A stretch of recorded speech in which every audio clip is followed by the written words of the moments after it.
Ibu siapa? Budini Susanti. Boleh kita tanya-tanya lebih lanjut, Bu? Boleh, pasti boleh. Jadi ada yang mau kita tanyakan di PAUD ini. Mungkin Ibu bisa memberitahu Ibu di PAUD ini sebagai apa, atau bisa memberitahu bagaimana sih perjalanannya Ibu itu bisa di PAUD ini. Terima kasih. Kami berdiri kira-kira kurang lebih sekitar 10 tahun yang lalu. Tapi saya termasuk yang mendirikan juga sampai sekarang, alhamdulillah masih di sini gitu. Keluar masuk perjuangannya kita di sini ada 5 orang tenaga pendidik, 1 orang kepala sekolah termasuk saya, dan 4 orang guru. Gitu. Kalau boleh tahu apa aja sih Bu kegiatan yang ada di PAUD ini untuk kesehariannya gitu? Kami masuk itu dari hari Senin, Selasa, dan Rabu. Kegiatannya yaitu seperti sekolah-sekolah yang lain, yaitu datang, salim, salam, sapa, mendidik karakter anak, menaruh sepatu pada tempatnya, kemudian masuk terus naruh tas bawaan dari rumah itu taruh di tempat tas. Kemudian anak-anak di sini bermain bebas karena belum masuk, nunggu sampai jam 8, kira-kira jam 8 lebih 4 anak-anak masuk. Kemudian setelah itu di dalam anak-anak nanti ada jam 8.4 kita senam. Senam itu Selasa senam, Rabu senam, Senin kita itu upacara.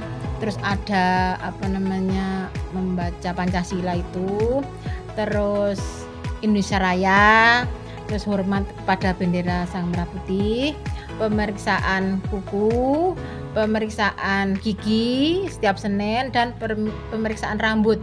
Kita koreksi rambutnya, kita teliti ada kotorannya apa enggak, udah keramas apa belum. Kita cium rambutnya anak-anak itu, kukunya yang panjang diperingatkan untuk dipotong gitu. Terus giginya yang sekiranya memang kurang bersih, tingkatnya harus dibersihkan lagi. Untuk pertemuan selanjutnya dikoreksi lagi. Selasa senam, Rabu juga kegiatan senam sama. Berarti di PAUD ini stimulasi yang ada pada anak-anaknya itu sudah cukup dan bahkan lebih ya Bu ya?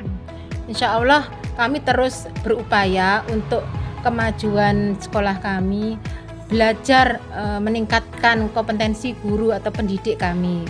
Jadi yang awalnya mungkin kedisiplinannya kurang, sekarang lebih diketati lagi. Misalnya kayak ngaji itu, kalau dulu kan ngaji itu kan hari tertentu, sekarang insya Allah setiap hari kita kenalkan yang namanya huruf hijaiyah, kenal.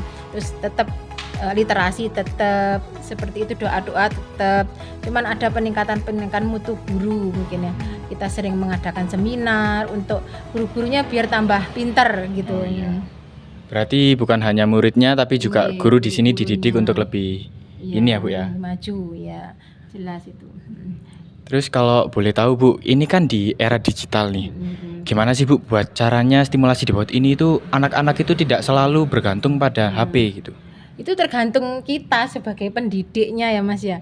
Karena sebagai pendidik itu kan harus kreatif. Jangan mau kalah yang namanya sama HP, sama digital itu sendiri, karena memang mereka kan suka yang visual-visual.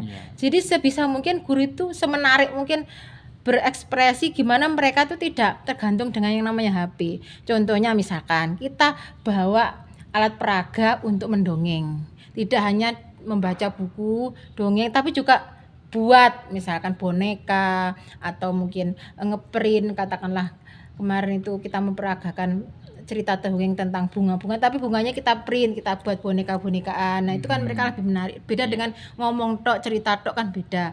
Jadi harus bisa jadi guru itu inovatif, kreatif gitu. Misalkan mungkin kita satu saat guru harus macak sing aneh, sing beda, sing lucu misalkan gitu, misalkan pakai topi apa gitu. Mungkin kita selalu berupaya begitu. Karena kalau monoton hanya mewarna, terus gambar, terus nyanyi, itu lama-lama mereka bosen. Terus permainan luar yang dulu mungkin teman-teman mungkin adik-adik juga pernah ya nang desa ada jane engklek, itu mulai di lagi ya, dikenalkan ulang. Jadi anak tidak kenali Lego tok, kenali tidak istilahnya kotak yang balok, tapi juga kenal yang namanya engklek, kenal yang namanya dakon, kenal yang namanya pokoknya permainan tradisional semprengan, tali itu macam-macam gitu. Kita berusaha untuk kembali ke kenalkan yang dulu gitu, tradisional gitu. Berarti sebagai pekerja sosial kita sudah memerankan bagaimana sih cara kita untuk menstimulasi anak tanpa adanya digital, bagaimana kita bisa mengenalkan apa yang mereka belum ketahui gitu ya Bu ya. Enggak, memang tuntutan sekarang seperti itu karena sebagai pendidik tidak hanya juga harus memberi contoh gitu. Misalkan contohnya ya, kita itu harus tampil ke depan, misalkan kayak mau ada acara perpisahan. Jadi guru harus dituntut bisa nari tradisional, entah itu Bali, entah itu kecak, entah apa, tari tradisional mana Jawa, apa. Itu harus bisa. Kenalkan. Dengan begitu kan mereka tertarik. Kalau mereka tidak kita kenalkan mana mereka tahu gitu. Mungkin itu salah satunya, kita itu harus berusaha mengenalkan hal-hal yang mereka tidak tahu, kita kenalkan gitu loh, biar tidak monoton kepingin HP-an di rumah. Maka mereka itu bahkan ada yang sangke cintanya sama PAUD seperti itu, libur pun pingin sekolah. Bu, anak saya itu loh Bu, mesti bilangnya libur sekolah ngajak sekolah. Kita kan masuknya cuma 3 hari, Senin, Selasa, Rabu. Karena mereka semangat, mungkin ya alhamdulillah, mungkin di PAUD menyenangkan, nyaman. Dia sekolah pingin nih setiap hari, padahal kita kan enggak buka setiap hari. Jadi stimulasi memang benar-benar terpenuhi sehingga anak-anak itu suka berada di PAUD ini gitu ya Bu ya.